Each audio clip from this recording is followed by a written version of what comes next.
Hello and welcome back to our channel. आज हम करेंगे 6.3 एक्सरसाइज का 10th क्वेश्चन, जिसमें उन्होंने दे रखा है कि जो ट्रायंगल ABC है और ट्रायंगल FEG है वो दोनों हमें सिमिलर दी हुई है यहाँ पे, और CD और GH जो हैं वो एंगल बाइसेक्टर हैं। जो CD है वो किसका बाइसेक्टर है? एंगल C का, और जो GH है वो एंगल G का बाइसेक्टर है। मतलब उन दोनों एंगल्स को वो बाइसेक्ट कर रहे हैं, दो बराबर हिस्सों में बांट रहे हैं। तो वहाँ से हमने ये तीनों पार्ट्स प्रूव करने हैं। डायग्राम मैंने पहले से आपके लिए बना के रखी है और गिवन भी मैंने लिख दिया यहाँ पे। और टू प्रूव में आपने क्या करना है, टू प्रूव में आपने ये तीनों के तीनों जो पार्ट्स हैं प्रूव करने के लिए उन्होंने दे रखे हैं, ये तीनों लिख देने हैं। और उसके बाद ये मैं यहाँ पे नहीं लिख रहा हूँ क्योंकि ये ऑलरेडी यहाँ पे अवेलेबल हैं, तो यहाँ से आप लिख सकते हो। तो उसके बाद आएगा प्रूफ।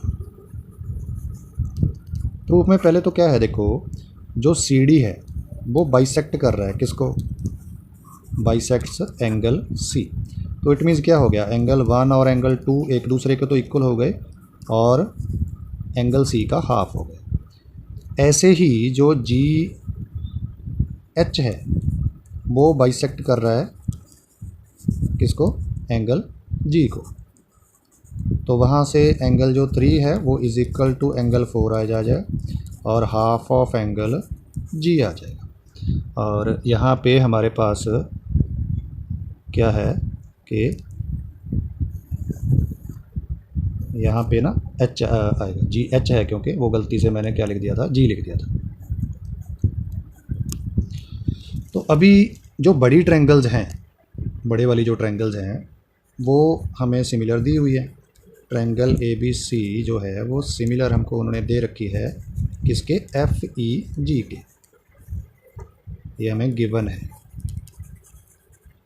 तो अगर ये ट्रायंगल्स सिमिलर हैं तो वहाँ से angle A is equal to angle F आ जाएगा, और ऐसे ही angle B is equal to angle E आ जाएगा, और ऐसे ही जो एंगल C है वो is equal to angle G आ जाएगा। रीज़न क्या लिखेंगे? Corresponding angles of similar triangles are equal. अगर ट्रायंगल सिमिलर हो तो उनके जो कॉरस्पॉन्डिंग एंगल्स होते हैं वो इक्वल आ जाते हैं। तो इसीलिए ये तीनों एंगल्स इक्वल आ गए। अभी क्या होगा कि अगर हमारे पास जो एंगल C है वो is equal to angle G एक तरह से है, तो इनका हाफ भी इक्वल ही हो जाएगा। और एंगल C जो है उसका half is equal to half of angle G आ जाए। तो अभी जो एंगल C है उसका हाफ क्या है? जा तो एंगल 1 है, जा एंगल 2 है, और इस तरफ एंगल 3 एंड 4 है। अभी हम करेंगे छोटे वाली ट्रायंगल्स। इन ट्रायंगल अभी मैं पहले आपको दिखा देता हूँ। ये वाली ट्रायंगल जो कौन सी वाली है? DCA। ये वाली ट्रायंगल जो है इस तरह पर छोटे वाली ये, और एक हम क्या करेंगे, ये वाली ट्रायंगल को मतलब HGF को।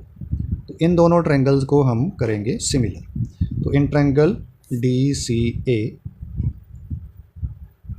In triangle DCA and triangle HGF, तो इनमें एक तो हमने एंगल 1 को एंगल 3 के इक्वल प्रूव कर दिया, और एक हमने एंगल A को एंगल F के भी प्रूव कर दिया। दोनों को हमने प्रूव कर रखा है।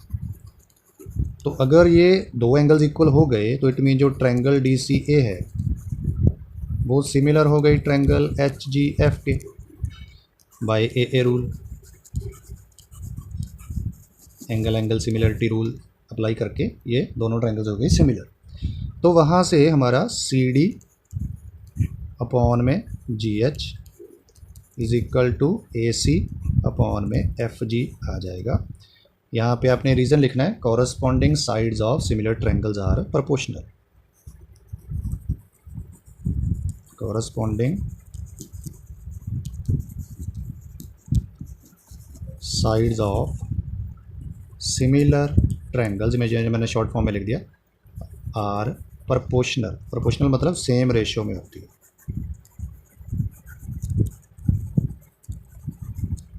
तो यहाँ तक हमारा क्या हो गया, सेकंड जो फर्स्ट पार्ट है वो प्रूव हो गया।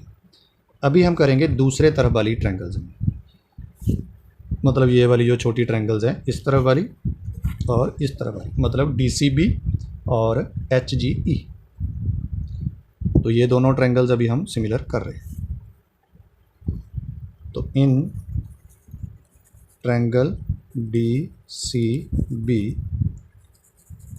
And triangle HGE। तो इनमें भी जो हमारा एंगल 2 है वो एंगल 4 के इक्वल हो जाएगा। क्यों? क्योंकि बाइसेक्टर्स हैं, वो bisectors of angle C and angle G, क्योंकि वो दोनों इक्वल थे खुद। यहाँ हमने किया भी हुआ है वैसे उनके हाफ हाफ, बस यहाँ पे सिर्फ आपने 1 और 3 की जगह पे 2 एंड 4 कर दिया। और एक हमारा जो एंगल B है वो इक्वल टू एंगल E हो जाएगा। तो इसमें भी दो जो हमारे एंगल्स हैं वो इक्वल आ गए, तो इसीलिए ए सिमिलरिटी से हमारी जो दोनों ट्रायंगल्स हैं वो हो जाएंगी सिमिलर। मैं यहीं पे कर देता हूँ। तो जो ट्रायंगल DCB है वो सिमिलर आ जाएगी एंगल HGE के। रूल इसमें भी वही AA सिमिलरिटी रूल लगा है। ये हमारा सेकंड पार्ट हो गया, यहाँ से एक तरह से हमारा सेकंड पार्ट स्टार्ट हो गया था। और जो थर्ड पार्ट है वो हम ऑलरेडी प्रूव कर चुके हैं। अगर आप देखोगे फर्स्ट पार्ट में ही हमने उनको प्रूव कर दिया। ये ट्रायंगल्स को हमने प्रूव करना है थर्ड पार्ट में, वो हमने ऑलरेडी कर दिया। तो triangle DCA is similar to triangle HGF, bracket में आप लिख देंगे प्रूव्ड इन पार्ट 1, या प्रूव्ड अब भी लिख सकते हो, प्रूव्ड इन पार्ट 1 भी लिख सकते हो। तो इस तरह से हमने ये जो सारा क्वेश्चन है वो सॉल्व कर दिया है।